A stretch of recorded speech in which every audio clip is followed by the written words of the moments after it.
நீண்ட காலமாக ஆட்சியில் இருந்த பாரம்பரிய அரசியல் கட்சிகளின் ஆதிக்கத்தை உடைத்து வெறும் 35 வயதான இளம் ராப் பாடகர் ஒருவர் நேபாளத்தின் பிரதமர் நாற்காலியை நோக்கி வேகம் காட்டுகிறார். பாலேந்திர ஷா தலைமையிலான ராஷ்டிரிய சுதந்திர கட்சி நேபாளத்தில் நிகழ்த்தியிருக்கும் இந்த அரசியல் புரட்சி ஒட்டுமொத்த உலகையும் திரும்பி பார்க்க வைத்துள்ளது.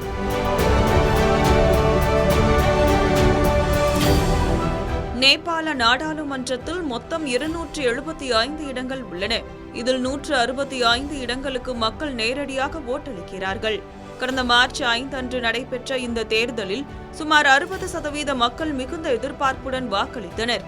தற்போது ஓட்டு எண்ணிக்கை விறுவிறுப்பாக நடைபெற்று வரும் நிலையில் பாலேந்திர ஷா தலைமையிலான ராஷ்டிரிய சுதந்திர கட்சி நாடு முழுவதும் 94க்கும் மேற்பட்ட தொகுதிகளில் முன்னிலை பெற்று ஆட்சியை பிடிக்கும் நிலையை நோக்கி அதிரடியாக முன்னேறி வருகிறது.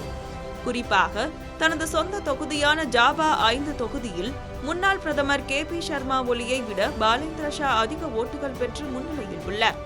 இது அரசியல் வட்டாரத்தில் பெரும் அதிர்வலைகளை ஏற்படுத்தியுள்ளது. கடந்த ஆண்டு செப்டம்பர் மாதம் நேபாளத்தில் நடந்த இளைஞர்களின் எழுச்சி போராட்டம் அப்போதைய பிரதமர் KP சர்மா ஒலி அரசாங்கத்தை கவிழ்த்தது. அந்த போராட்டத்தின் போது மக்களின் குரலாக ஒலித்த பாலேந்திர ஷா இன்று நாட்டின் பிரதமர் வேட்பாளராக நாட்டின் முக்கிய சக்தியாக உருவெடுத்துள்ளார். 1990ஆம் ஆண்டு ஏப்ரல் 27ஆம் தேதி காட்மாண்டுவில் பிறந்த பாலேந்திர ஷாவின் பின்னணி பலருக்கும் வியப்பை அளிக்கிறது. இவரது தந்தை ஒரு ஆயுர்வேத மருத்துவர். 35 வயதான இவர் ஒரு சிறந்த கட்டுமான பொறியாளர் ஆவார். தனது முதுகலை பட்டத்தை இந்தியாவின் கர்நாடகாவில் உள்ள விஸ்வேஸ்வரய்யா தொழில்நுட்ப பல்கலைக்கழகத்தில் பயின்றவர். ஊழல் மற்றும் சமூக பிரச்சினைகளை எதிர்த்து பாடிய இவரது ராப் பாடல்கள் நேபாள இளைஞர்கள் மத்தியில் இவரை ஒரு மக்கள் நாயகனாக மாற்றின. 2022இல் சுயேட்சையாக போட்டியிட்டு காத்மாண்டு மேயராக வெற்றி பெற்ற இவர் நிர்வாகத்தில் கொண்டு வந்த வெளிப்படைத்தன்மை மக்களிடம் மிகுந்த வரவேற்பை பெற்றது. ஜனவரி 2026இல் பிரதமர் பதவிக்காக போட்டியிட தனது மேயர் பதவியை அவர் ராஜினாமா செய்தார். இவரது கட்சி முன்வைக்கும் வாக்குறுதிகள் மக்களிடையே பெரும் எதிர்பார்ப்பை ஏற்படுத்தியுள்ளன.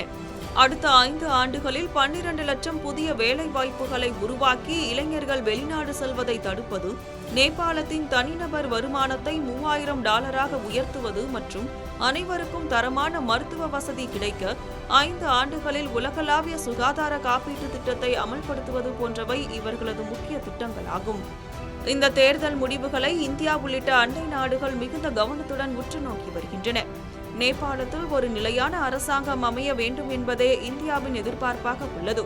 தேர்தலுக்கான உதவிகளை வழங்கியதோடு புதிய அரசாங்கத்துடன் இணைந்து செயல்படவும் இந்தியா ஆர்வமாக உள்ளது. நீண்டகால அரசியல் குழப்பத்தில் இருந்த நேபாளம் ஒரு புதிய தலைவரின் கீழ் பயணிக்க தயாராகிவிட்டதா என்பதை அறிய இன்னும் சில மணி நேர வாக்கு முடிவுகளுக்காக உலகமே காத்திருக்கிறது.